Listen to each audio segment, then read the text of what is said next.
Welcome to our podcast. On tonight's show, the God of the Nations. Tonight, the gods of ancient mythology and their connection to the Bible. Where do the gods of ancient mythology actually come from?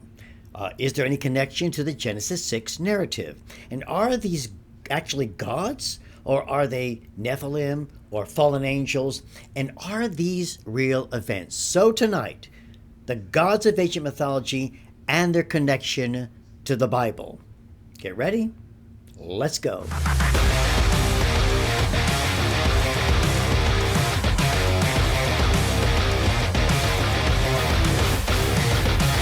Well, the gods of ancient mythology and their connection to the Bible. Then I guess I want to kind of preface all of this with a short primer on mythology. And I think you'll understand where we're going with this, because we're going to look a little bit at the Bible, a little bit at mythology, and kind of put it together. Won't be real long tonight, but I think we're going to get to some essential information. What is mythology? Mythology is a collection of myths that include the fields of archaeology, comparative mythology, folklore, and tradition. A body of myths that deal with gods, demi-gods, and legendary heroes. Sometimes even based on real people and real events, and sometimes, yes, they're made-up stories they use to explain life. Now, mythology basically has three functions. Number one, to provide the hearer with a truth which the audience then interprets for themselves within the value of their culture. Secondly, to answer questions about life, who made the world, who was the first man, where do we go when we die, right? All those things. And number three, to justify an existing social system and account for traditional roles and customs. So every culture has mythology, but we will spend most of our time with the ancient Greeks and Romans as well, because they seem to be the most well-known, where we actually have a lot of ideas, and when we get a lot of our, we learn this in school about the gods of Rome and the gods of the Greeks. But every culture has their gods. Every culture has their legends. Every culture has their mythology. All right? Okay. Where do the gods of ancient mythology actually come from? Are they connected to Genesis 6? And in ancient mythology, is all of this really based on real events? The universal story from the Bible agrees with every major culture in the ancient world. The gods descended from heaven. They materialized in bodies of flesh. They mingled with humans. They gave birth, to hybrids that were part celestial, part terrestrial hybrids. And they are the giants of old. Now, there were legends. Legends of creation, of giants, of great flood, of even a reptilian deceiver. This is what got me. When we look at the ancient Roman culture and Greek culture and other cultures around the world, they almost all tell the same story. There's a creation. The gods come down. They have babies. They become Nephilim, giants. There's always some kind of a great flood that destroys the world. And many of these have a deceiver who's almost like a reptilian, like we know the Bible talks about in Genesis 3, that Satan came as a serpent. From Rome to Greece, from Egypt to Persia, from Assyria to the Babylonian Sumer, their earliest records of civilizations tell us of an age when powerful beings, the Hebrews called them watchers, right? We call them fallen angels, but these powerful beings came to earth. Now, the Hebrew, and by the way, you can go on some of my podcasts and go look through Mike Franzone podcast. We have some shows on the Nephilim and the giants in Genesis 6, more detailed, but I want to give some of that to you tonight. These sons of God were called the B'nai Ha Elohim, which basically means the sons of God. It was a word in the Old Testament used for angels in the Old Testament specifically. But I always listen to Genesis 6, verse 4. I want to read it from the New Living Translation, because it really helps identify what he's saying here. In those days, and for some time after, giant Nephilites lived on the earth. For whenever the sons of God had intercourse with women, they gave birth to children who became the heroes and famous warriors of the ancient time. Now that right there tells you a whole lot. I like the New Living Translation and even the ESV. They're good, and I use the New King James Version as well. But those two translations, they try to go back to the Dead Sea Scrolls. Let me read it again. Listen real close. In those days, and for some time after, giant Nephilites lived on the earth. Watch. For whenever. That tells me there might have been more incursions than the one we read in Genesis 6. It's possible. There's some verses in Psalms that those angels might have come down even after that, some other watchers. For whenever the sons of God had intercourse with women, they gave birth to children who became the heroes and famous warriors, watch, of the ancient times. There was a day when gods ruled the earth. The legend speaks of immorality, violence, murder, sorcery, sacrifice, yes, and even cannibalism. And the Nephilim were real. We know that from the scripture. We know that from ancient history. You know, our founding early Christian fathers believed that. The early Jews and Second Temple Jews believed that. The Nephilim were real, and they became legends, and their stories survived throughout every culture. So we start with the Bible, we go through history, and almost all of these cultures have exactly the same story, told in different ways, right? Now, the story is always the same. The gods of the star people came down to earth. They chose women, produced demi-gods or hybrids. The Greeks called them titans, superhumans, demigods, right? Like Hercules, and we'll look at some of those guys as well. In ancient Greece, for example, the gods were part of everyday life. They explained the weather, they explained creation, they had religious rituals that were performed because of that, and they gave meaning to the Greeks who lived. And at the center of Roman and Greek mythology was this great pantheon of deities, of gods, small g. They were fickle humans, fickle beings who ruled over humans. They were blamed for the good and the bad. They looked like men and women, and they were giants, and they were superhuman. And they were generally considered to be mean, vindictive, self-centered, cruel, hateful, and immoral. And today, we call them devils, right? The wicked fallen angels of Ephesians 6, Colossians chapter 1, Genesis 6, all speak. Now, let me give you some examples. Let's take Hercules, okay? I can give you a lot. I'm just going to give you 3 or 4. Hercules, he is the son of Zeus. Zeus had relations, watch, with a human woman.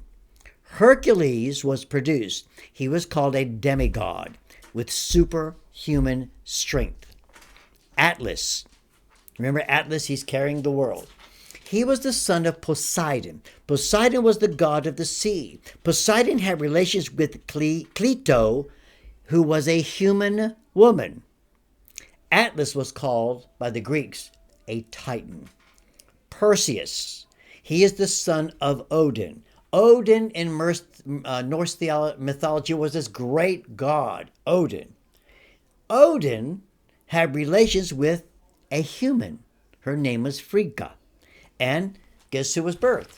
Perseus, a demigod. And could it be Nephilim? Almost the same story. Let's go one more. Romulus and Remus, they were the founders, legendary founders of Rome, right? Okay, Mars, the god of human wisdom and the god of war. He came down and he had relations, you ready for this, with a human woman. And then these two supernatural twins were born, right, with supernatural qualities. Watch. The malevolent and troublemaking gods were descriptions, I believe, of fallen angels. You go through Greek mythology. You go through Roman mythology. And you see the gods were generally not very nice people. Could it be that they were fallen angels that came down and had sex with women? And these women produced titans or demigods or Nephilim? I think the story just goes on and on. Matter of fact, I'm going to read you now Genesis 6. I'm just going to read you 4 verses, okay? Now it came to pass when men began to multiply on the face of the earth, and daughters were born to them, that the Beni Ha Elohim, the sons of God, saw the daughters of men that they were beautiful, and they took wives for themselves of all whom they chose. And the Lord said, My spirit shall not strive with man forever. He is indeed flesh, yet his days shall be 120 years. Listen to verse 4. There were giants on the earth in those days, and also afterward. And that's interesting, also afterward. When the sons of God came into the daughters of men, had relations with them, and they bore children to them, these were the mighty men who were of old, men of renown. These are the ancient men. Now, the Nephilim, we found out, you can go back and look at some of my old videos, are bigger, faster, stronger, and evil. Very, very evil as well. They brought evil to the earth. And this is why they had the great flood.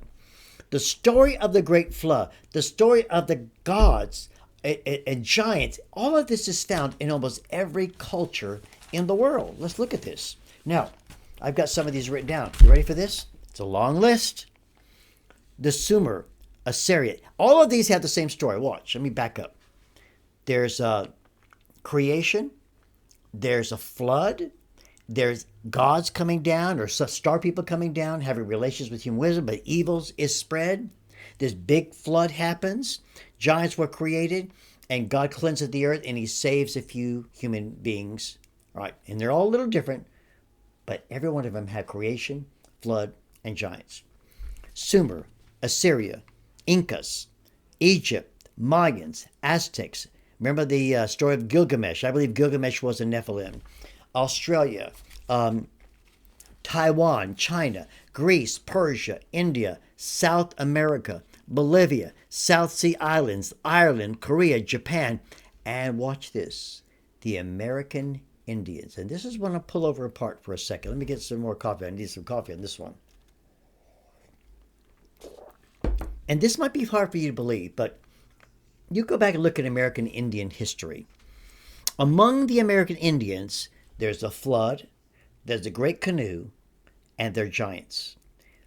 Hundreds of tribes report of red-haired tribes of giants. Ready for this? Who had 6 fingers and 6 toes. You go back to the Old Testament. There was a giant, maybe related to Goliath, that had 6 fingers and 6 toes. Their ancestors fought these tribes, and many of the Indian tribes said that they were cannibals. The Navajo spoke of giants that were 30 to 40 feet high. The Sioux, the Chickasaw, the Crees, the Alleghans, the Arapaho, the Apaches, the Carib, the Blackfoot, the Mi'kmaq, the Navajos, they all came back with the same story, all right? And by the way, I want to show you something here that might blow your mind. Giants in North America? How did they get here? You got to get this book. This book called Giants on Records. They go through thousands of newspaper articles that were written from the 1800s all the way to the 1930s. And what they do is show where giant bones were found in North America. Some buried in mounds, some buried with a number of them all together. Giants up to 10, 12 feet high. Some were only 7 feet. I mean, this actually blew me away. It would be different if I just found a few here and there. But there's one story after another, all the way to the 1930s. Many of these bones disappeared later for whatever the reason. It wasn't the Indians who didn't want them exposed. It was the Smithsonian Institute. And especially in 1920s and 30s, the man who took over didn't want these bones to be shown because he believed it cast doubt on the theory of evolution. But you get this book, it will absolutely blow you away. The next question is, how did giants get to North America? You know, I'm going to have to do a special show on that. There's a number of reasons. Some believe that when the Tower of Babel happened and God split the world, split these nations up, that some came over here, maybe through the Phoenicians. And we know that the Phoenicians, who were related to the Philistines, they traveled everywhere. We found stuff all in Italy and Sardinia, all in Europe and everything. We know that the ancients traveled all over, and it could it be that that was one way they came to this country. All I know is these Indians, hundreds of these, and there are thousands of Indian tribes, said the same thing. Their forefathers had to fight giants. I thought about one story where these red-haired giants were coming and periodically stealing their babies, stealing the women, eating them, cannibalism. And they finally said, that's it. They cornered them in a cave where they lived, and they set the fire to the cave. And long story short, I can't remember everything. It's off the top of my head, but basically it killed these giants, and it wrote stories and legends, right, and mythology on what happened to the giants who caused nothing but trouble for these tribes. You got to get this book. Get this book. I think it might absolutely blow your mind. But what got me is the actual documents and the actual articles that they pulled up. Even our early explorers, some of the famous explorers, wrote in their diary about running into giants. Some 7 feet, 8 feet, 9 feet, and more. And it wasn't gigantism. No, gigantism, I didn't say it right. But we know that's a disease, and they die young. But this is different. This is very different. We got to get it. Okay, so let me conclude. I believe the origin of all the accounts of mythology and legends and all these Greek gods, I think we can make a good case that these go all the way back to the first source. The first source is the biblical account in the book of Genesis, and we also see it throughout the Old Testament. We not only see giants in Genesis 6, but what does the Bible say? He says, and afterwards. So somehow, these giants were not only there during the time of Noah, but even after the flood, the giants were resurrected somehow. And I think I have a video on that. I'm going to have to make sure I maybe do another video. And there's 2 or 3 ways that they could have come back as well. And we see giants all the way through the Old Testament, all the way to where David and his men. David not only killed Goliath, but his mighty men had to kill Goliath's 4 brothers as well and swept that out. And yet, through history, we see the same story over and over again. These hybrids, these giants, where the gods came down and had relations with women, and the titans and the demi-gods were born. Where? I believe the origin is the first source. And the first source is Genesis 6 in the Bible. Right? Not too long tonight. But we thank you so much for tuning in, and thank you for subscribing. And we're working on now some great shows. We're going to have a show on the New Jerusalem. We're going to have all of our 4 horsemen of Revelation. All that's going to be put together, and you're going to be able to watch those as well. All right? Good night. God bless, and we'll see you next time.